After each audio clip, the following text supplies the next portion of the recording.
belə bir arzunuz Azərbaycan Yazıçılar Birliyinin sədri olmaq? Amma tam səmimi deyin. Pis o əskərdir ki, general olmağı arzulamır. Allah əvvəla bizim yazıçılarımıza can sağlığı versin. Mən çox xoşbəxtəm ki, doğrudan da bu gözəl, hərdən mənə deyirlər ki, sən görə bu ölkədə doğulmazdın, xaricdə yaşayardın.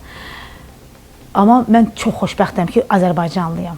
Yazıçılar Birliyinin sədri olsanız, kimlərdən təmizləyərdiniz o ittifaqı? Kimlərdən təmizləyərdiniz?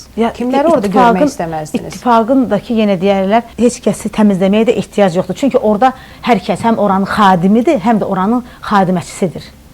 Xadiməçisidir. Yəni ki, siz mənə bu sualı verirsiniz, deyirsiniz ki, belə, çünki mənim yaşımdır. Məsələn, kimləri təmizləyir? Yəni, ağlımıza gəlməyən adamları bir də görsən ki, nazir görürük, vəzifədə görürük.